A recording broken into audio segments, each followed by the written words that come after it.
حمزہ مجھ سے بے انتہا محبت کرتا تھا اور میں بھی حمزہ کو دل و جان سے چاہتی تھی۔ ایک بات حمزہ میں ایسی تھی جو مجھے اچھی نہیں لگتی تھی۔ وہ ہر وقت اپنی محبت کے گھمنڈ میں رہتا اور ہمیشہ کہتا کہ تمہیں مجھ جتنا پیار کوئی نہیں کر سکتا۔ میں کہتی مجھے پتہ ہے حمزہ، اور مجھے کسی اور کا پیار چاہیے بھی نہیں۔ میرے بارے میں کیا خیال ہے؟ میں تم سے کم محبت کرتی ہوں کیا؟ وہ کہتا نہیں، تم بھی کافی محبت کرتی ہو۔ حمزہ میرا چچا زاد کزن تھا۔ ہم دو بہن بھائی تھے۔ مجھ سے چھوٹا بھائی تھا جس کا نام عثمان تھا، اور حمزہ لوگ دو بھائی تھے۔ حمزہ کی عمر 22 سال تھی اور حمزہ سے چھوٹا طلحہ تھا۔ طلحہ کی عمر 20 سال تھی، وہ میرا ہم عمر تھا۔ حمزہ جہاں مجھ سے محبت کرتا وہاں مجھے تنگ بھی کرتا تھا، مگر مجھے اس کا تنگ کرنا بھی اچھا لگتا تھا۔ پھر میری اور حمزہ کی منگنی ہو گئی۔ میں بے انتہا خوش تھی۔ ایک دن میں حمزہ کا چھوٹا بھائی طلحہ اکٹھے بیٹھے لوڈو کھیل رہے تھے کہ میں حمزہ کو تنگ کرنے کے لیے طلحہ کا ساتھ دے رہی تھی۔ حمزہ کو بڑا غصہ آیا اور اس نے لوڈو اٹھا کر پرے پھینک دی اور بولا اب اسی کے ساتھ کھیلو۔ طلحہ بولا بھائی ہم مذاق کر رہے تھے اور آپ کو تنگ کر رہے تھے، آپ تو غصہ ہی کر گئے ہو۔ حمزہ نے مجھے بھی کافی باتیں سنائی مگر میں برداشت کر گئی۔ اب حمزہ کا معمول بن گیا تھا، بات بات پہ غصہ کرتا، لڑ پڑتا، کسی کے سامنے کچھ بھی کہہ دیتا، مگر میں ہر بار اسے معاف کر دیتی۔ وہ تھوڑا جذباتی تھا، اکثر کہتا میری قدر کیا کرو، مجھ جتنی محبت تمہیں کوئی نہیں کر سکے گا۔ میں کہتی تم ہمیشہ ایسی بات کیوں کرتے ہو؟ مجھے پتہ ہے، لیکن ایسی بات کر کے تم کیا ثابت کرنا چاہتے ہو؟ کہنے لگا اگر میں نے تمہیں چھوڑ دیا تو؟ میں حیران کھڑی رہ گئی۔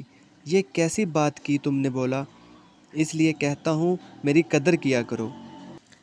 میں بولی کیسے قدر کروں تمہاری، بتاؤ مجھے۔ تمہیں اچھی طرح پتہ ہے کیسے، ورنہ ایسی جگہ پہ چھوڑوں گا کہیں کی نہیں رہو گی۔ میں ڈر جاتی اس کی باتوں سے۔ کبھی کبھی تو لگتا یہ شخص مجھ سے محبت نہیں کرتا، ورنہ محبت کرنے والے کہاں ایسی باتیں کرتے ہیں۔ اور پھر حمزہ نے ثابت کر دیا۔ وہ سچ کہا کرتا تھا، وہ ایسے کہ شادی والے دن وہ نکاح سے چند گھنٹے پہلے گھر سے بھاگ گیا۔ سب مہمان گھر پہ موجود تھے مگر حمزہ کا کوئی اتا پتہ نہیں تھا، اور میں بت بنی اپنے کمرے میں بیٹھی سوچ رہی تھی کیسی سزا دی حمزہ نے مجھے۔ ایک نفرت کا سمندر تھا جو میرے دل میں بہنے لگا تھا حمزہ کے لیے۔ کافی دیر گزر گئی، مہمان بھی باتیں بنانے لگے تھے۔ اتنے میں طلحہ بولا میں رامین سے شادی کے لیے تیار ہوں۔ بھلا کسی کو کیا اعتراض ہو سکتا تھا؟ میرا نکاح طلحہ سے کر دیا گیا۔ میری بھی کیا قسمت تھی، جس کے لیے دلہن بنی تھی اس سے شادی نہ ہو سکی، اور جس سے شادی ہوئی اس کے بارے میں کبھی سوچا بھی نہیں تھا۔ میں طلحہ کی دلہن بنی کمرے میں بیٹھی تھی۔ جب طلحہ کمرے میں داخل ہوا، سلام کے بعد وہ بولا میں آپ کا درد اور تکلیف سمجھ سکتا ہوں رامین، میں نے آپ کو کبھی بھی اس نظر سے نہیں دیکھا تھا، مگر حالات ایسے پیدا ہو چکے تھے کہ مجھے یہ فیصلہ کرنا پڑا۔ میں آپ سے معافی چاہتا ہوں، اگر مجھ سے کوئی غلطی ہوئی ہو تو پلیز مجھے معاف کر دو۔ میں بس خاموش تھی۔ میں نے جب اس کمرے میں پاؤں رکھا تھا حمزہ کو باہر چھوڑ آئی تھی۔ اب وہ کہیں بھی نہیں تھا، نہ میری سوچ میں، نہ میرے دل میں، نہ میری سوچ میں اور نہ ہی خیال میں۔ طلحہ ہی میرے لیے سب کچھ تھا۔ قسمت نے جب میرا فیصلہ کر دیا تھا تو اب عقل مندی یہی تھی۔ طلحہ نے کوئی بات نہ کی اور جا کر صوفے پہ لیٹ گیا۔ میں بھی سو گئی۔ اگلے دن ولیمہ تھا، سب خوش تھے۔ طلحہ بھی خوش دکھائی دے رہا تھا، بس میں خاموش تھی، اپنے دل میں دفن اپنی محبت کی قبر کو دیکھ رہی تھی، جس کی مٹی بھی ابھی خشک نہیں ہوئی تھی۔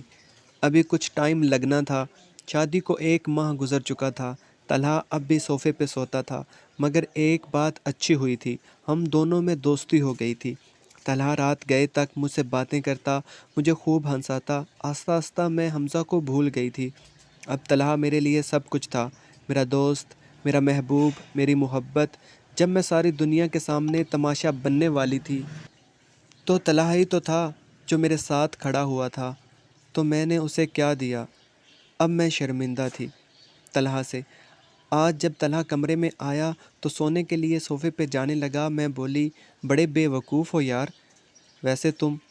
وہ بولا اور وہ کیسے؟ میں بولی اتنی خوبصورت بیوی کے ہوتے ہوئے اکیلے صوفے پہ سونے جا رہے ہو؟ وہ حیرت سے بولا ہیں یہ کب ہوا؟ میں نے مسکراتے ہوئے کہا آج اور ابھی۔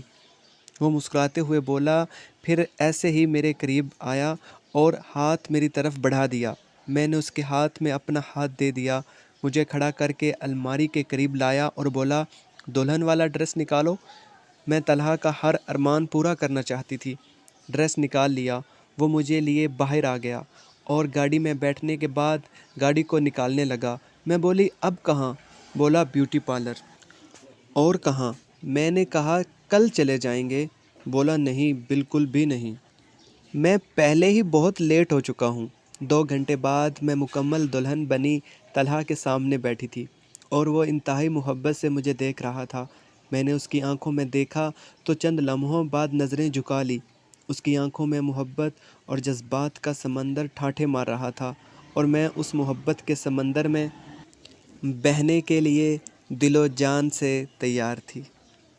دوستو کیسی لگی آپ کو ہماری آج کی یہ ویڈیو پسند آنے کی صورت میں چینل سبسکرائب کر دیں، ویڈیو کو لائک کریں، شیئر کریں۔